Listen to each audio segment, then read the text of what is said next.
Hello, my name is Panos Vassiliadis, and I am with the University of Ioannina. And in this paper that I am presenting in DOLAP 2023, we are discussing our findings on the problem of computing the result of a cube query from the context of the result of a previous cube query.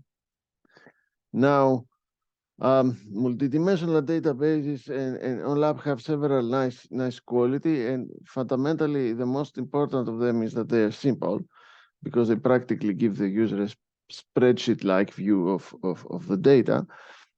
And this makes them quite powerful because of this simplicity. At the same time, the user is enabled with the ability to work with data at multiple layers of detail. So you have hierarchies of detail, like what we have here for work class, organized at different levels of detail or education. And so this allows the derivation of insights and conclusion at multiple levels of coarseness. So we believe that fundamental techniques from the area of multidimensional databases and OLAP will be useful in the future for data analysts and data journalists. What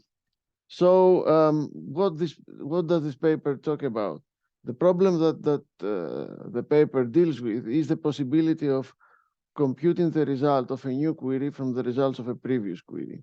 So as you can see in this figure, we have this query Q2, which concerns the data from a tax office measuring collecting taxes and organizing taxpayers by several criteria like their education, their work class, and so on. And we have this blue previous query, Q2, and we want to compute the results of this new query, Q3, by reusing the results of the previous one. So this is the question that we are going to handle in this paper. And one obvious question that at least an experienced person in the area of databases might ask is, come on now, this has been solved years ago.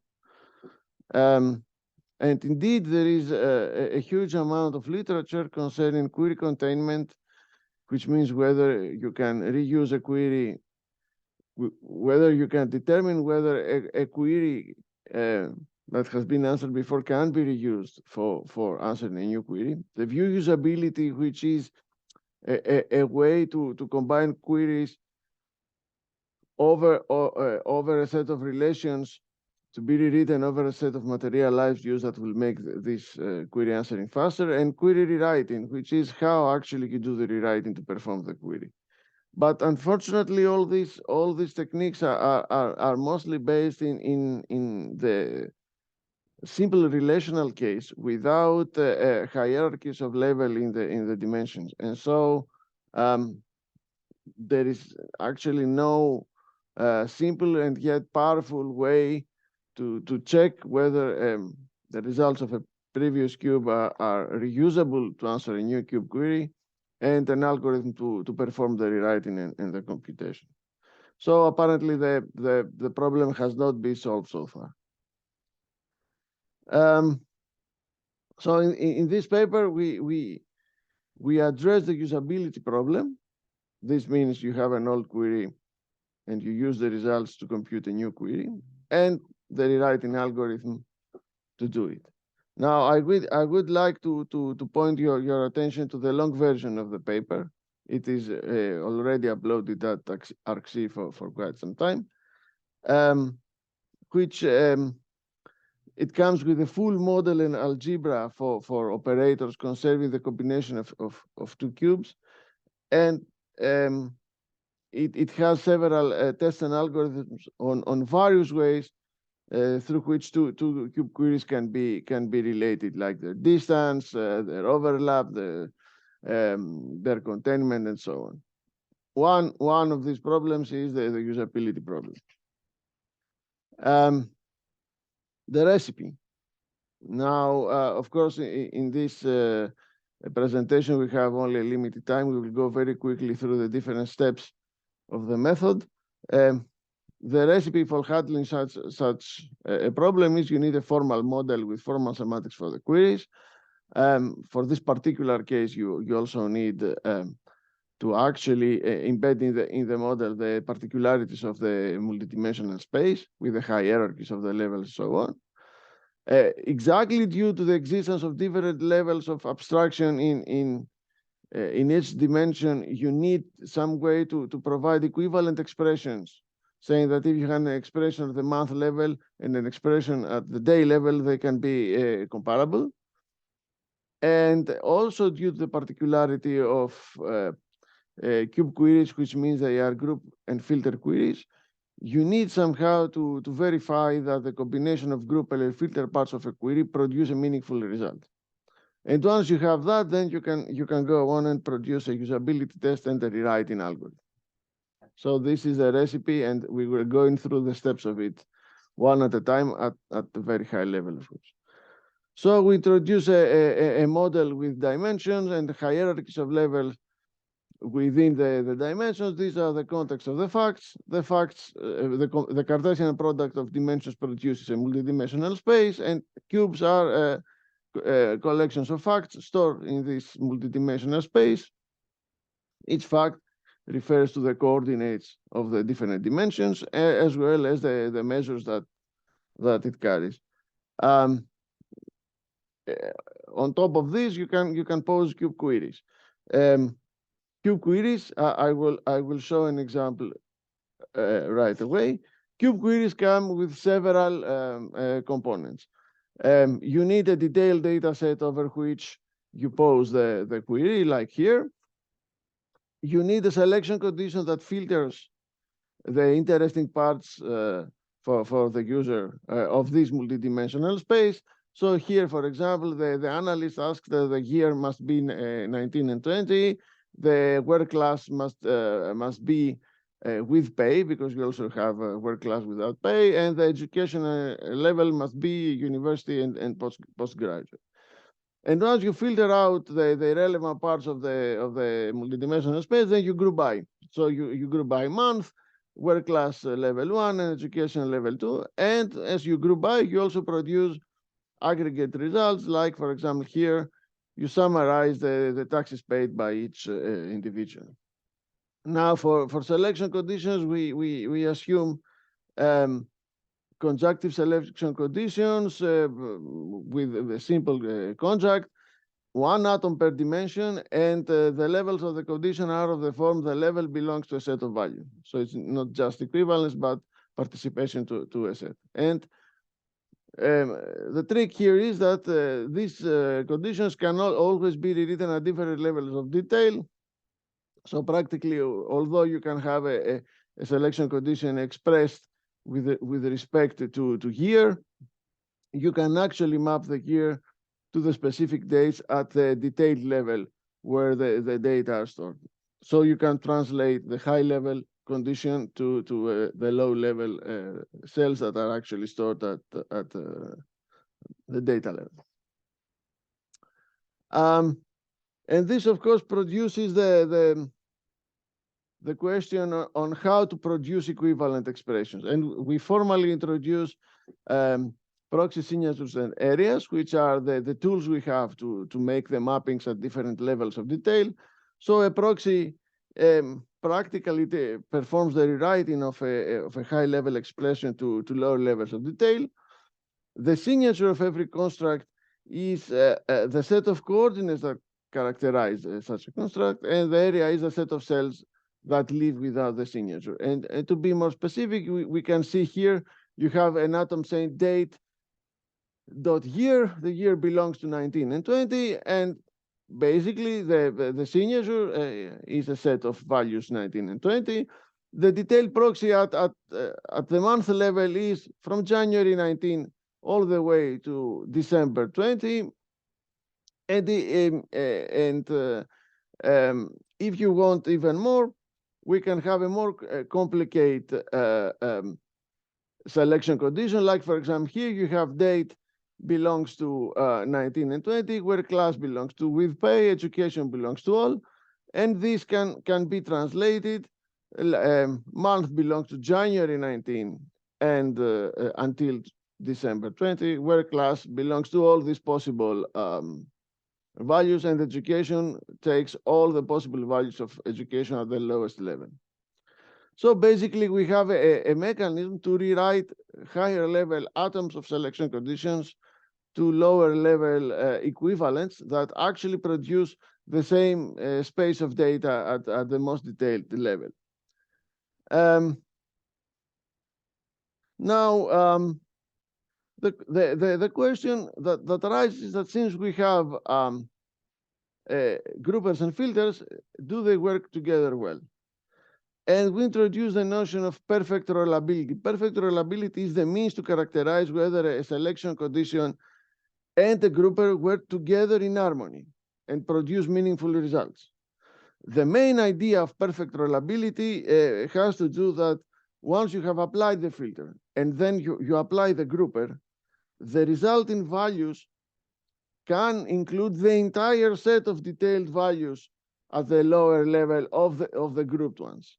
So if you say year is 2020, at the lower level, you have all the months of 2020 from January all the way to December included, and all the days from 1st January all the way to 21st of December of 2020.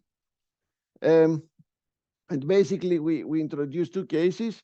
If the selection condition is defined at a higher level than the grouper, then things are easy.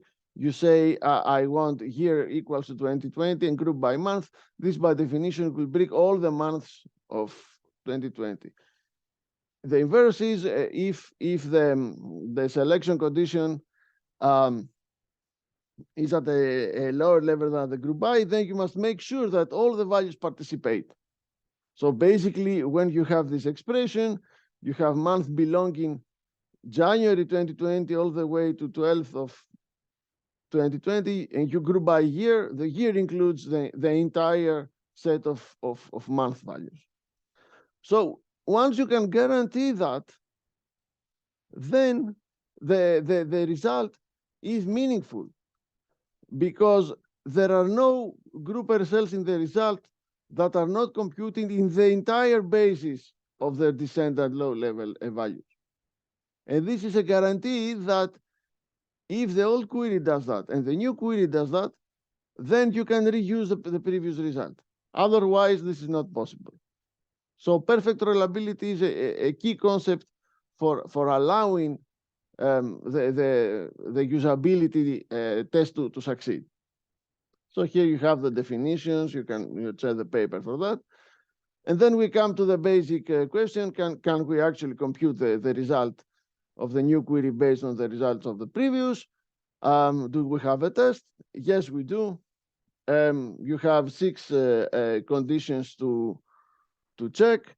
You need data to come from the same data set. You need queries to have the same dimensions, the same aggregate measures, and the same distributed functions.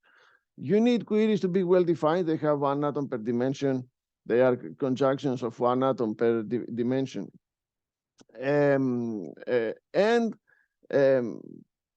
have schemata that the schemata of both queries are perfectly rollable with respect to the selection condition. So both queries have perfectly rollable schemata, and when it comes to their comparison, because this can be checked individually for each query, but when it comes to the comparison, the new query is defined at higher levels of aggregation than the previous. So you had the results at the month level, and you want to group by year, and so you can reuse.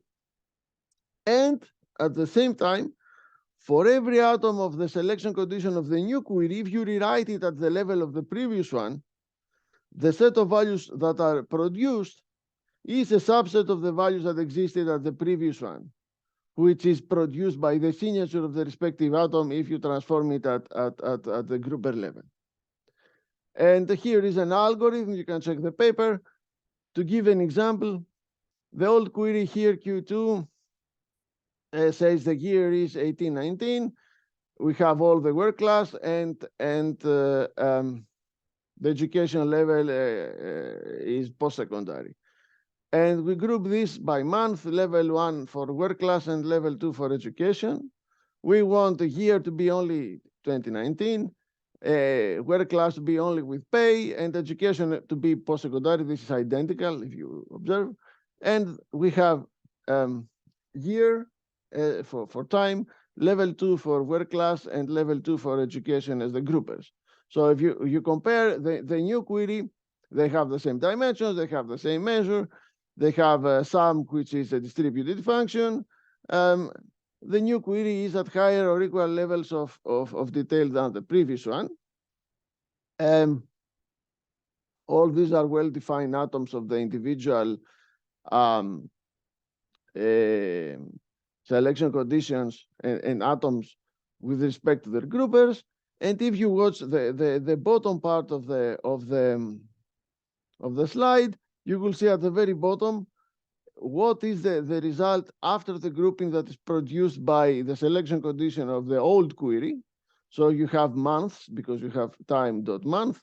You have all the months of 18 and 19.